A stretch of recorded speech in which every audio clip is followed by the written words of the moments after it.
I am your host Salim bin Mohammed Rafi, and this is my YouTube channel Zamir Universal. What is it you do when someone in your family does not cooperate, does not believe in the right of mother, father, government, or neighbor, or any other human being which looks like him, has equal rights to exist, and becomes a rogue or a vagabond, or as you say, a mafia, a killer, a baby killer, and calls himself a Jew, hides behind a religion which he absolutely is not, calls himself a Palestinian belonging to that thing, and if you test his DNA, has nothing to do with thousands of years of any Jew. He is not son or grandson of any Jewish person. And you have a bunch of rogues, bunch of vagabonds, bunch of criminals, land grabbers, who were left as leftover, as you are eating food and you keep your leftovers and put it to dogs. Instead of putting those leftover to dogs, they, from Poland, one of them, Chokiski, his name now Netanyahu, and you see what a havoc this single person is playing, and he is hiding behind the religion, Judaism, which he has nothing to do with it. For matter of convenience, he puts a little black cap on his center of the head, and which is symbolic. He drinks, he is womanizer, he is criminal, there are many criminal cases against him, and he is one against the other. He is defying the courts of International Court of Justice for genocide which he is doing, and his recent which he bombed, and you see the tents, you see the camps, the last sort of shelter for them. With all these words, he said it is safe for you to move, and been throwing leaflets, and you could see the cunning and criminal nature of this person. And the whole, you see, most Jews from even Israel, many of which are not practicing Jews, but they are at least human. This man is a beast, he is not even a human. And so is his father. And I'm sorry to use this word, but he is his father. There's hardly one or two American presidents who I cannot say they are his father, and he is their illegitimate child.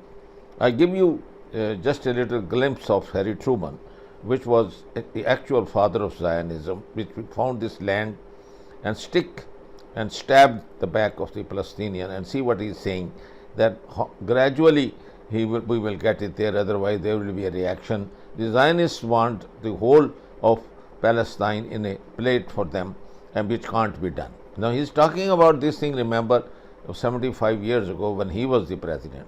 And so you can see, and you count dozens of presidents after that in the United States, with the exception of John F. Kennedy, and you see there's another one who in Iran's there, the one who gave, and Eisenhower. They gave a shut-up call to these Jews. One of them was assassinated. The other was only a president for single term. And this you can see for yourself. After Eisenhower and Kennedy, you can see that the present puppy dog, which is this, he says you don't have to be a Jew to be a Zionist, which is your Sleepy Joe. You can have every strongest word for this man, so that it's time for this America and this to be thrown out of the international, all the bodies, and that can only be done if this pseudo empire now, with no power, with the money owning in trillions, with their government bonds held with China.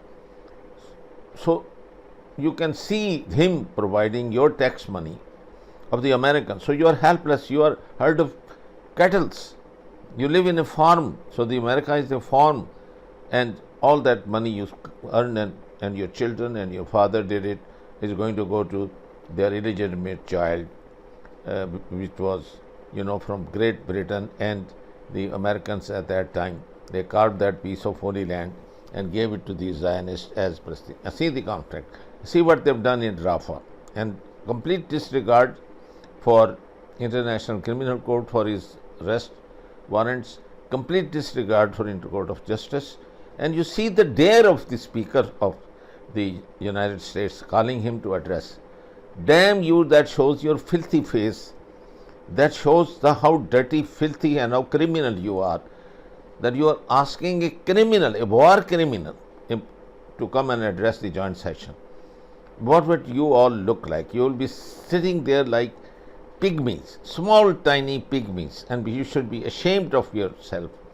Put your faces behind in the color and see for yourself, and you will see how dirty, how filthy you are. You are not humans. So I am talking to the whole of Congress and the Senate, with the exception of those who have raised their voice and then they are labeled as anti-Semitism. Damn hell, there is no such thing as Semitism. Semites are Palestinian, mostly the Arabs. So it's nothing to do with this. These are liars, cheaters, and so just completely throw them out, and throw them out of all international bodies when they don't recognize, and arrest them. Arrest both Joe Biden, that bloody, or senators who wrote their right to that, and then all those people who are all the time, because they are the one who are paid. They are paid by epics, and all the expenses, even they are provided young boys and young girls for them to rape them. And you know that island, the guy who committed suicide. So it's all Mossad, Jews. So how come you are a Christian country? You're not. You are all a Zionist country, the whole of America. So those who do not want this label, it's better to get rid of these few who are there. Ban epic, ban all Jewish influence there, get them out of your country, bar them as you did to the Japanese after the Second World War, or put them out in the jungles. Don't care for their money. Have your honor and democracy if you want to save yourself. Or remember this, that the empires like you are already disintegrated, so has Israel.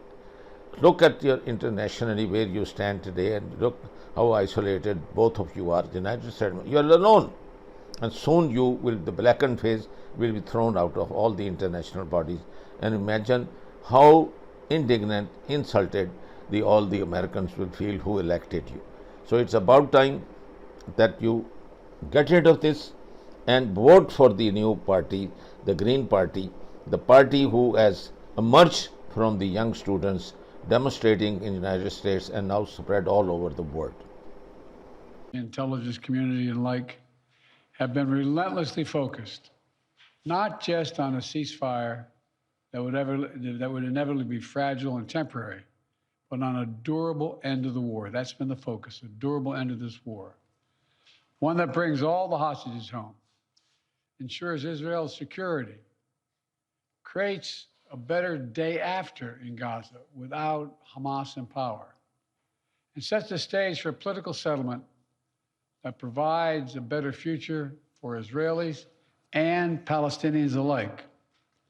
Now, after intensive diplomacy carried out by my team, my many conversations with leaders of Israel, Qatar, and Egypt, and other Middle Eastern countries, Israel has offered a comprehensive new proposal. It's a roadmap to an enduring ceasefire and the release of all hostages.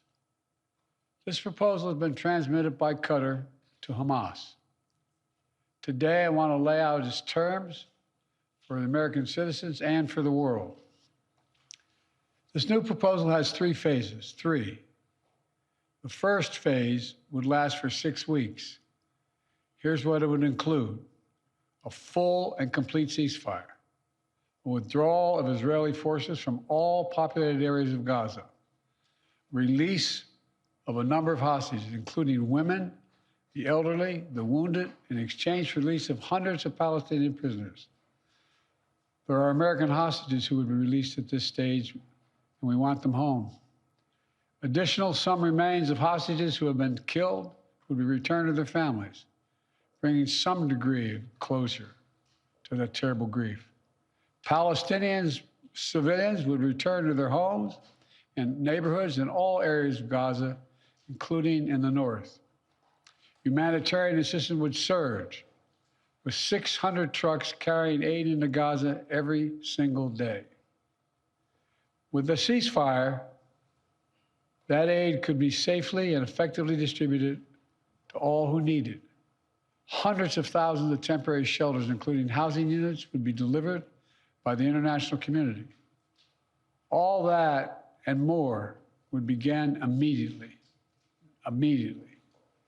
During the 6 weeks of phase one, Israel and Hamas would negotiate the necessary arrangements to get to phase two, which is a permanent end to hostilities. Now, I'll be straight with you. There are a number of details to negotiate to move from phase one to phase two. Israel will want to make sure its interests are protected. But the proposal says if the negotiations take longer than 6 weeks for phase one, the ceasefire will still continue as long as negotiations continue. In the United States, Egypt, and Qatar would work to ensure negotiations keep going. All agreements, until all the agreements are reached and phase two is able to begin. Then phase two, there'd be an exchange for the release of all remaining living hostages, including male soldiers. Israeli forces would withdraw from Gaza, and as long as Hamas lives up to its commitments, a temporary ceasefire would become, in the words of the Israeli proposal, the cessation of hostilities permanently, end of quote. Cessation of hostilities permanently.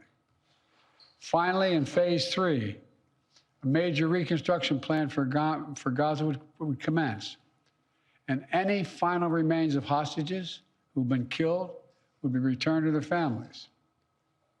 That's the offer that's now on the table, and what we've been asking for. It's what we need. The people of Israel should know they can make this offer without any further risk to their own security because they've devastated Hamas forces over the past 8 months. At this point, Hamas no longer is capable of carrying out another October 7th. It's one of Israel's main objectives in this war, and quite frankly, a righteous one. I know there are those in Israel who will not agree with this plan and will call for the war to continue indefinitely. Some are even in the government coalition. And they've made it clear they want to occupy Gaza, they want to keep fighting for years, and the hostages are not a priority to them.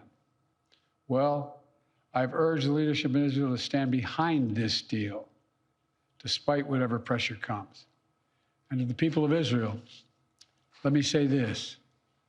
As someone who's had a lifelong commitment to Israel, as the only American president who's ever gone to Israel in a time of war, as someone who just sent the U.S. forces to directly defend Israel when it was attacked by Iran, I ask you to take a step back and think what will happen if this moment is lost. We can't lose this moment. Indefinite war in pursuit of an unidentified notion of total victory will not bring Israel, will only bog down Israel and Gaza, draining the economic, military, and human resources, and furthering Israel's isolation in the world. That will not bring hostages home. That will not bring an enduring defeat of Hamas. That will not bring Israel lasting security. But a comprehensive approach that starts with this deal will bring hostages home and will lead to more secure Israel. And once a ceasefire and hostage deal is concluded, it unlocks the possibility of a great deal more progress, including calm along Israel's northern border with Lebanon. The United States will help forge a diplomatic resolution, one that ensures Israel's security and allows people to safely return to their homes without fear of being attacked. With the deal, a rebuilding of Gaza will begin. Arab nations and the international community, along with Palestinian and Israeli leaders, to get it done in a manner that does not allow Hamas to rearm. And the United States will work with our partners to rebuild homes, schools, and hospitals in Gaza, to help repair communities that were destroyed in the chaos of war. And with this deal, Israel could become more deeply integrated in the region, including, it's no surprise to you all, including potential historic normalization agreement with Saudi Arabia. Israel could be part of a regional security network to counter the threat posed by Iran. All this progress would make Israel more secure, with Israeli families no longer living in the shadow of a terrorist attack. And all this would create the conditions for a different future, a better future for the Palestinian people. One of self-determination, dignity, security, and freedom. This path is available once the deal is struck. Israel will always have the right to defend itself against the threats to its security and to bring those responsible October 7th to justice. And the United States will always ensure that Israel has what it needs to defend itself. If Hamas fails to fulfill its commitments under the deal, Israel can resume military operations. But Egypt and Qatar have assured me, and they are continuing to work to ensure that Hamas doesn't do that. The United States will help ensure that Israel lives up to their obligations as well. That's what this deal says. That's what it says. And we'll do our part. This is truly a decisive moment. Israel has made their proposal. Hamas says it wants a ceasefire. This deal is an opportunity to prove whether they really mean it. Hamas needs to take the deal. For months, people all over the world have called for ceasefire. Now it's time to raise your voices and demand that Hamas come to the table, agrees to this deal, and end this war that they began. Of course, there'll be differences on the specific details that need to be worked out. That's natural. If Hamas comes to negotiate, ready to deal, then Israel negotiations must be given a mandate, the necessary flexibility to close that deal. The past 8 months have marked heartbreaking pain. Pain of those whose loved ones are slaughtered by Hamas terrorists on October 7th. Hostages and their families waiting in anguish. Ordinary Israelis whose lives were forever marked by the shattering event of Hamas's sexual violence and ruthless brutality. And the Palestinian people have endured sheer hell in this war. Too many innocent people have been killed, including thousands of children. Far too many have been badly wounded. We all saw the terrible images from the deadly fire in Rafah earlier this week, following an Israeli strike against targeting Hamas. And even as we work to surge assistance to Gaza, with 1,800 trucks delivering supplies these last 5 days, 1,800, the humanitarian crisis still remains. I know this is a subject on which people in this country feel deep, passionate convictions, and so do I. This has been one of the hardest, most complicated problems in the world. There's nothing easy about this, nothing easy about it. Through it all, though, the United States has worked relentlessly to support Israeli security, to get humanitarian supplies into Gaza, to get a ceasefire and a hostage deal to bring this war to an end. Yesterday, with this new initiative, we've taken an important step in that direction. I want to level with you today as to where we are and what might be possible. But I need your help. Everyone who wants peace now must raise their voices and let the leaders know they should take this deal, work to make it real, make it lasting, and forge a better future out of the tragic terror attack and war. It's time to begin this new stage. For the hostages to come home, for Israel to be secure, for the suffering to stop. It's time for this war to end, for the day after to begin. Thank you very much. Mr. President, can you tell us Dear citizens of America, here's some stuff that you really need to know. First of all, Jews make up less than 2% of the population of your country, but they hold every senior level cabinet position in the Biden administration except Secretary of Defense. I mean, just look at this list. And you have to ask yourself, are these people after your best interests? Are they going to do what's best for America, or are they going to do what's best for Israel? You see, the whole world knows the reality that Israel treats America like a farm. They treat you guys like cattle, like farm animals. Every single hardworking American works every day and pays their taxes. Those taxes are supposed to go to improving America and making the country better for you and your children. But instead, that money is sent overseas to Israel. America gives more aid to Israel than any other country. In 1999, the US government signed an MOU saying that they were going to pay a minimum of $2.67 billion annually for Israel for the next 10 years. That number was increased in 2009 and increased again in 2019, and now as a minimum, Israel gets $3.8 billion from the US every single year.